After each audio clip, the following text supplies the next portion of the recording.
N.U.S. In 2019, at the age of 21, a young man was spending his summer months at his parents' house. One day, he made a spontaneous decision to go camping in the vast woods behind their backyard. It was a rather impulsive endeavor. One morning, he simply packed his backpack, intending to spend the night outdoors. He had done similar trips many times before, so the upcoming hike promised nothing out of the ordinary. After informing his parents of his plans and direction, he set off at 4,000 p.m. to find a suitable spot for the night. The journey took about an hour until he stumbled upon a very pleasant, open clearing. Here he set up his tent, cleared the area, and built a small campfire. The atmosphere was incredibly cozy, and the slowly setting sun only enhanced this feeling. This was exactly the kind of night in nature he had dreamed of. However, the idyll didn't last long, and soon the silence was broken. The sun had almost disappeared behind the treetops when he heard a voice, a male voice, mumbling or speaking something. The sound seemed to echo slightly, making it difficult to pinpoint its exact source. Dusk was falling, and the shadows from the numerous trees made it very hard to see anything. It's important to mention that the woods behind his parents' house were quite extensive and largely unexplored, with no established trails. Encountering anyone there would have been an extreme coincidence. The young man assumed the unknown individuals would simply pass by, and that would be the end of it. However, the voice continued for about 5 minutes, which was long enough to realize that these people weren't just moving, but possibly intentionally staying nearby.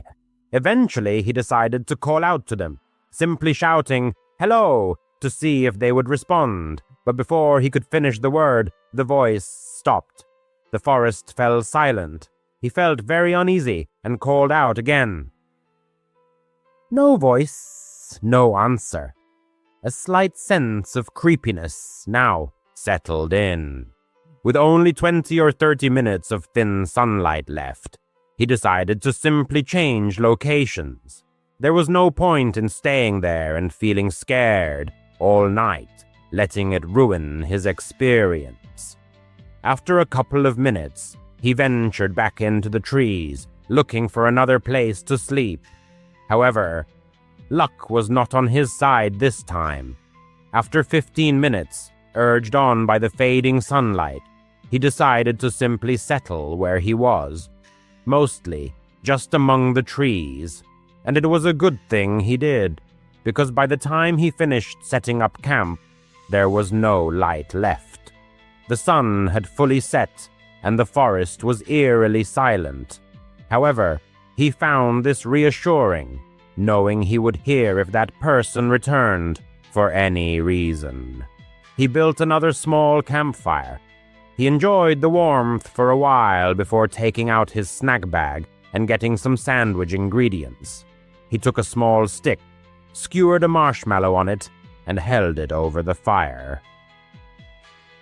He didn't know exactly what it was about, but roasting marshmallows over a campfire was one of his favorite things to do. It helped him to distract himself. He made a few sandwiches and sat by the fire for quite a long time, at least a couple of hours. It was quite late, and he was letting the fire slowly die down. It was still fairly bright, but only half as much as before. But then he heard the rustle of leaves behind him.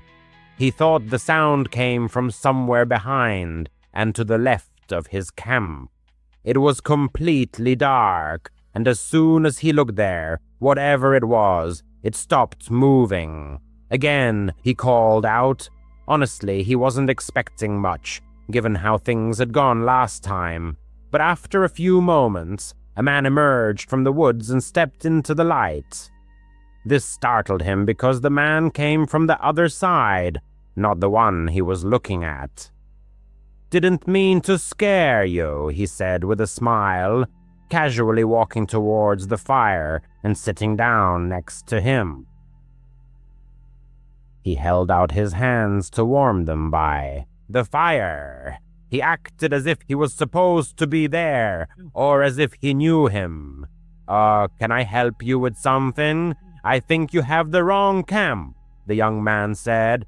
"No," the stranger replied. He didn't know which part of his question the man was answering no to, but either way, it was an unsettling response with nothing to add. He had to think for a few seconds about what to do or say. So as they both sat by the fire, not saying a word, a very strange, tense silence fell. It became so tense that he just asked the first thing that came to mind, which, in hindsight, he probably shouldn't have done.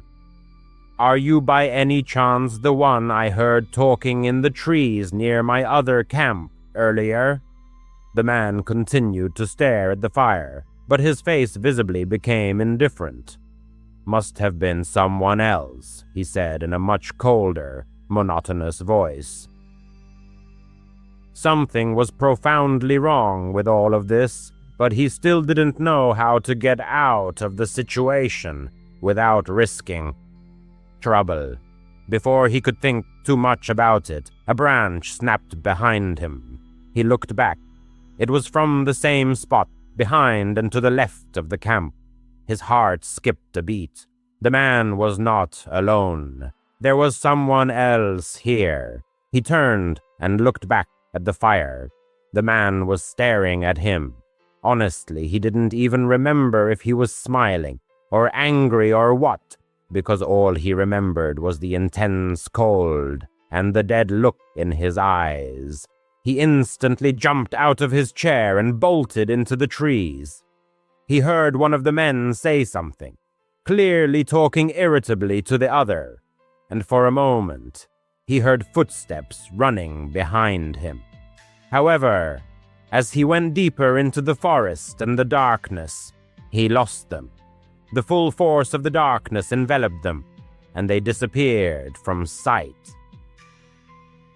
Thanks to the fact that these woods were his home, his backyard, he still managed to orient himself in the pitch darkness and find his way to the road that led directly to his parents' house. It was they who, without delay, called 911. Subsequently, the next morning, he led a group of officers to the site of the aborted camp. However, there was absolutely nothing there. All traces had vanished, and he couldn't determine if this made the situation better or, on the contrary, worse.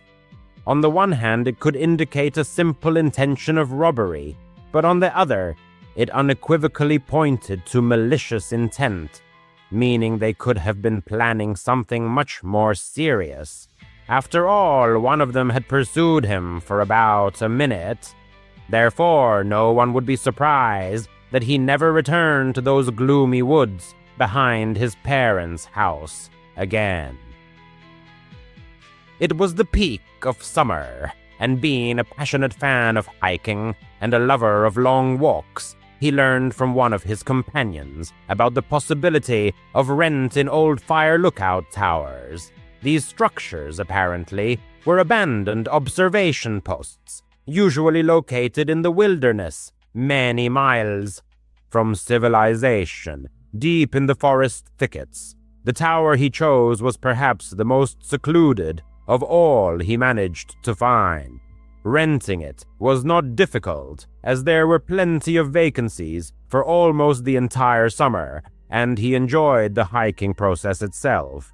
However, he could only find a single, very old and blurry photograph, so he had no idea what awaited him on site.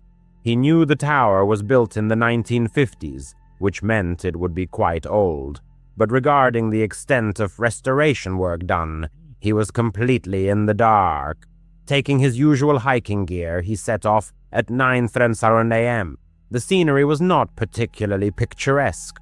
The first few hours were just dense, rugged forest landscape. The trail barely resembled a trail anymore. It was more like a very uneven path, but after 5 hours he finally saw the lookout tower. It was still far away, at the top of a mountain. It looked very small and wasn't tall, situated on stilts. Rather, it resembled a cabin, perhaps 10-15 feet above the ground. He still had an hour to go before reaching his destination. The hike itself was certainly worth it, if only for the view. It seemed as if one could see the entire world from there. However, the fire tower was in a deplorable state. Its age was quite noticeable, despite some repairs done here and there. A spiral staircase, consisting of about 20 steps, led to it, which brought him to a walkway encircling the entire tower, and inside it was completely empty. It wasn't luxurious, but honestly, it could have been worse, and for such a view he was willing to accept anything. With only a few hours of sunlight left, he dropped his bag, prepared a meal, and relaxed on the outer ledge. Absolute silence reigned, broken only by the singing of birds and the rustling of the wind. He was quite exhausted from the climb, so after the sun disappeared below the horizon, he threw his sleeping bag onto the wooden floorboards and lay down.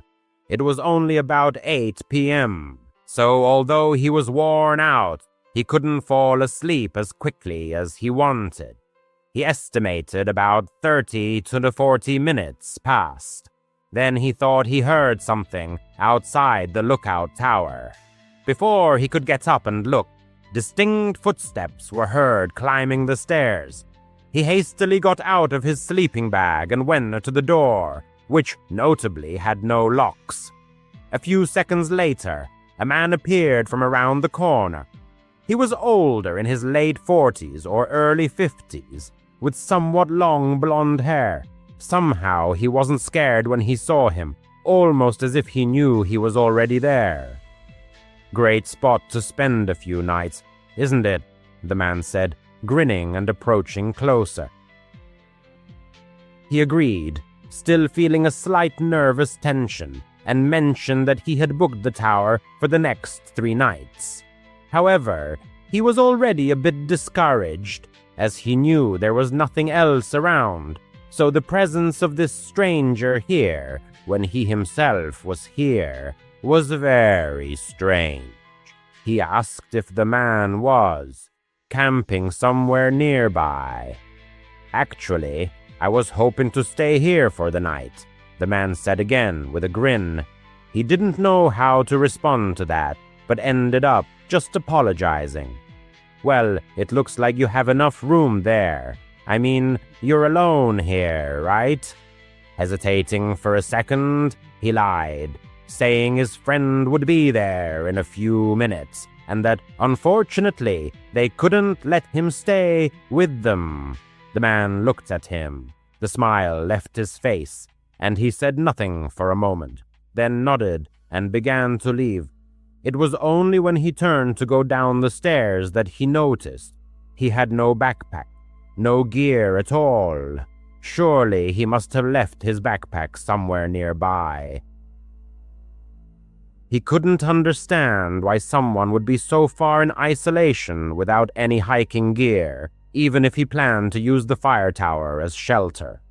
He had unsettling premonitions about this man, so he stayed awake a little longer and just watched the forest below the tower. However, he became very sleepy, returned to his sleeping bag, and passed out. In the morning, he woke up feeling better and spent the first hour making coffee and enjoying the view. However, when he descended from the tower, there was a note attached to the wooden railing below. It was just a piece of paper with the word "sorry" and a smiley face next to it. He guessed the message, containing only "sorry" and a smiley face, was left by that same man. However, if the note appeared there, it meant the stranger probably returned in the middle of the night while he was asleep. That thought alone instantly made him deeply uneasy. The very fact of finding such a strange note seemed quite unusual. Despite this unsettling incident, he decided to take a walk. Perhaps he was also motivated by a desire to thoroughly examine the surrounding area for any signs of the man's presence, as it was obvious he had not left the place as presumed. He walked through the wooded area, descending the slope from the fire tower. However, nothing remarkable was found. It was the same impenetrable thicket he had climbed the day before, and he noticed no traces of camps or abandoned items. Eventually, he returned to the tower and indulged in tranquility until sunset. That night, he went to bed significantly later than the previous one. He had a small battery-powered lantern, which he thoughtfully hung on the wall for better illumination.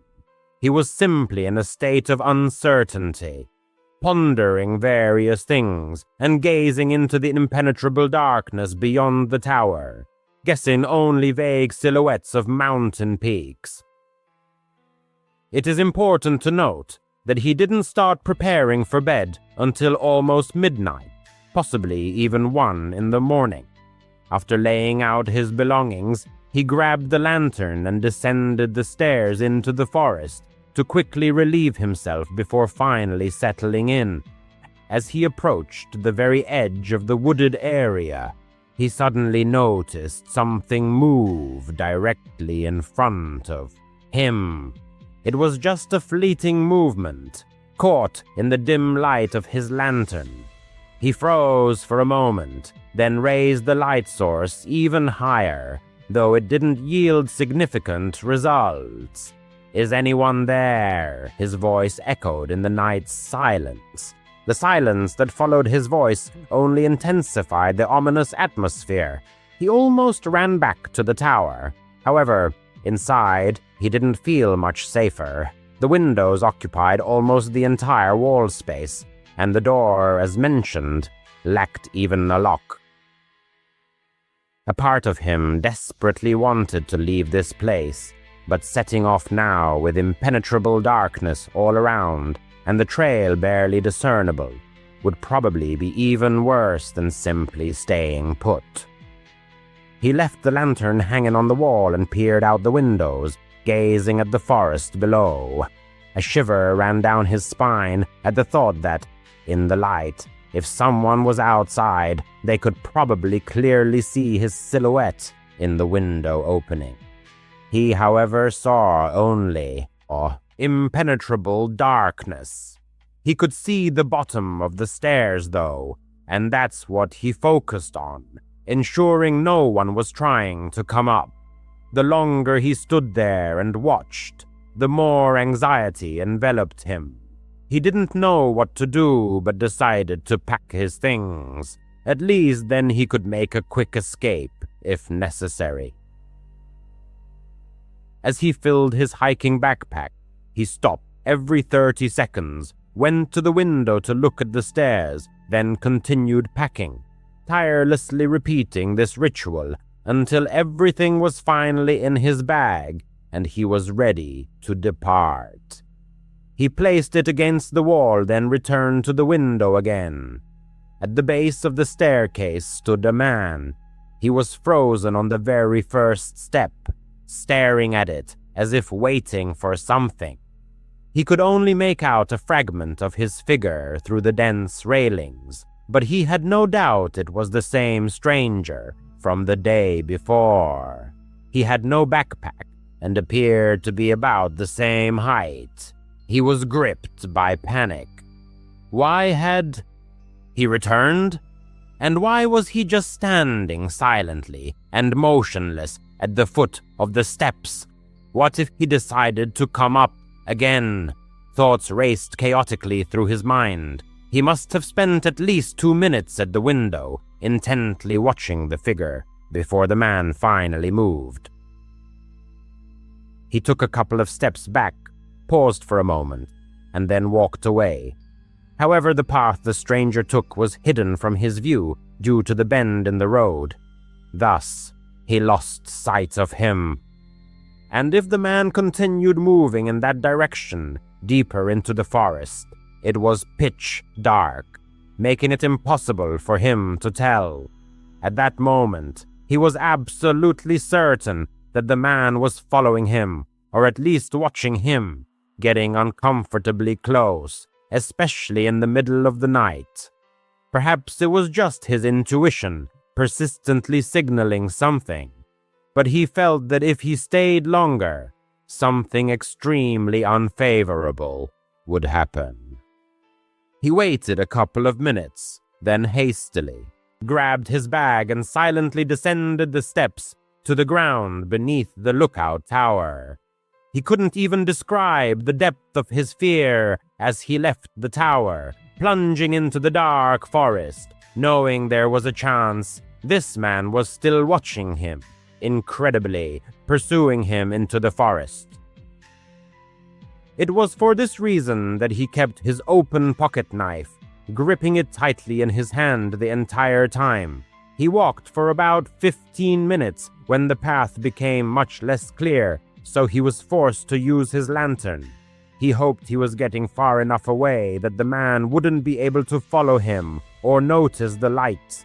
The next 5 hours were exhausting and filled with anxiety. By then, the sun had risen, and he was able to complete his journey and get out of the forest. It is almost impossible to fully comprehend what an unbearable nightmare those nights were. Something in his soul harbored a premonition that there was something sinister in the man's figure and his hidden intentions. One thing he constantly reflects on is that he told the stranger he had reserved the tower for 3 nights, which eliminated any logical reason for him to repeatedly return to confirm his presence. This also means that the man probably believed he would be there on the 3rd night. Thus, if he hadn't left earlier, and had indeed stayed for the 3rd night, events could have taken a much more tragic and frightening turn. His journey took an even more disturbing turn. The traveler was embarking on a long journey from the northern regions of Montana all the way to Alaska. His SUV had been specially converted into a comfortable RV, allowing him to be on the road for 2 months straight, enjoying the beauty of the wilderness and going on hikes. The main goal of this 2-month adventure was to complete the famous Alaska Highway. This road, winding through the western expanses of Canada, was known for its exceptional desolation and difficulty, which he knew beforehand, and he prepared for the upcoming journey with utmost care. However, among all potential causes for concern, only one circumstance made him feel particularly vulnerable. The necessity of crossing Canadian territory prevented him from bringing firearms. He usually always carried a means of self-defense, keeping it under the car seat in case of unforeseen emergencies, but for this trip, such measures were unavailable. The first day of the journey went quite smoothly. He covered a significant distance, driving for about 8 hours. Most of this initial segment of the journey turned out to be somewhat less desolate than expected for subsequent sections. Further on in the next stage of the route, gas stations appeared only every few hundred miles, requiring him to make mandatory stops to refuel and drive extremely cautiously. By the time the sun set, he was feeling very tired and ready to rest. So he turned into the first available campsite along the Alaska Highway developed. Rest areas appeared from time to time, but there were far more inconspicuous trails leading to secluded forest clearings, which he always preferred. Ennis, he arrived at the location at dusk, so he didn't get a proper look at the site. All around him was dense forest, and there wasn't a soul nearby. So he pulled up the window shades, climbed into the back seat of his car, and fell asleep until morning. Everything seemed perfectly fine. He had slept soundly, not waking once during the night. However, before setting off again, he decided to stretch his legs and take a short walk. As soon as he got out of the car, his gaze fell upon a trail, and he decided to follow it. The trail, however, turned out to be quite short. He felt as though he had walked no more than 5 minutes before stumbling upon another campsite. But something about this place was definitely off. It looked extremely messy and abandoned. It was clear that someone had recently stayed there and, by all appearances, had left in a great hurry. Half of their belongings were missing, and the remaining items were torn and scattered all over the area. After being there for no more than 30 seconds, he sharply turned around and headed back. He couldn't know if anyone else was nearby, but trusting his gut feeling, he hurried back to his car. When he returned, he found a truck now parked next to his vehicle. It was an all-black pickup truck with completely tinted windows. No one was visible outside, so he assumed the people were sitting inside, watching him as he approached and got into his car. Faced with such a strange scene, an abandoned campsite and a suddenly appearing truck in the middle of such an isolated forest road, he immediately left the spot. He didn't even have to wonder if something was truly wrong, as a quick departure seemed to be the only correct and obvious decision. He drove non-stop for 3 to 4 hours after leaving that campsite until he reached the next gas station. Pulling in, he found the station looked very old and had only one 2-sided pump. There wasn't a soul around. He got out of his car and started the pump. It's worth noting that the views around were simply incredible, with mountains stretching in all directions, so he didn't mind waiting a bit for the slow gas pump to fill his car's tank. However, after a few minutes, he noticed a truck moving down the road. As it got closer, the traveler was almost certain it was the same black pickup he had seen at the campsite. His stomach clenched when the truck pulled into the gas station and stopped right at the other side of the pump. Of course, it made sense that they needed to refuel, as it was necessary to do so at every stop on this road, but it still felt a bit strange. Why did they pull into the campsite, stay for only a few minutes, and then leave right after him? Fortunately, he finished refueling in 30 seconds, quickly got back in his car, and drove away. Perhaps part of what made the whole situation feel so unusual was that he never actually saw the truck's driver. They never got out of the vehicle or showed themselves, which added an even stranger dimension to everything. Regardless, he felt confident, knowing his tank was now full, and he could drive non-stop for a while, likely creating a significant distance between them, simply enjoying the scenic landscapes. He also hoped to find a place to park before dark, to avoid having to park blindly, as he had the night before. He drove for quite some time until he noticed the sun beginning to set. Then he found a suitable spot to pull off the road. It seemed a bit more secluded. The trail was somewhat hidden in the bushes, and there were no signs that anyone had been there recently, so it was definitely not a popular camping spot. He felt much safer here than before. He really wanted to set up his tent and make himself a cozy campsite in nature, as it was much more spacious than sleeping cramped in the back of his car, but something inside him told him not to, just in case. So he simply cooked his meal outside and enjoyed nature until sunset, then returned to his car. After that, he went back into his vehicle. The upcoming day, he sincerely hoped, promised to be significantly shorter than the previous two.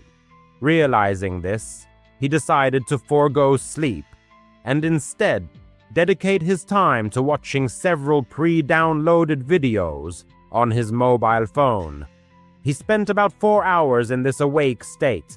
The traveler felt quite comfortable and was genuinely filled with anticipation for his arrival in Alaska tomorrow morning. However, then, at approximately 11,000 p.m., he heard some sounds coming from outside his car. Even after a brief moment of focused attention, he was absolutely certain that the source of these sounds was an approaching person. The crunching of dry branches and the rustling of fallen leaves created a very loud and distinct acoustic background. He quickly put down his phone and sat up, intending to look out the window, but he was preempted. The face of an unknown man was pressed against the side window, staring intently at him. The motorist could barely make out his features, but there was no doubt that what he saw was indeed what it appeared to be. He sharply recoiled, holding his breath from the instant terror that gripped him. The strangers also retreated, disappearing into the impenetrable darkness beyond the glass. The traveler immediately moved to the front seat when he saw a second assailant, whose footsteps he had heard earlier, rushing towards the car. This person smashed the rear window exactly as the traveler reached the front of the cabin. Due to a powerful surge of adrenaline, it was extremely difficult for him to perform the seemingly simple task of finding his keys and starting the car engine. This was compounded by the fact that he was constantly looking back, trying to track the actions of the attacking men. One of them was rapidly approaching the driver's window, while the second was reaching his hand through the broken glass, attempting to open the door from the inside. In a state of extreme panic, he somehow managed to insert the keys into the ignition and turn them just as one of the assailants opened the rear door. He immediately floored the gas pedal. As he drove away from the scene, the motorist passed the same black truck that was parked off to the side of the road, as if hidden in the bushes. It became obvious these people had been following him the entire way. After driving approximately 1 mile, he pulled over to close the still open rear door and tried to contact the police using the meager amount of cell service available. In the complete desolation and remoteness from civilization, this process, of course, took an eternity, and the assailants had probably long since vanished. He couldn't remember their license plate, and it was too dark to distinguish their facial features, making the case virtually hopeless. Despite the terrible incident he experienced, he still successfully made it to Alaska and was able to enjoy the rest of his trip after repairing the damaged window. What exactly the two men intended to do by breaking into a car in the middle of a dense forest at night, fully aware that there was a person inside, remains a matter of speculation. He himself prefers not to even think about it.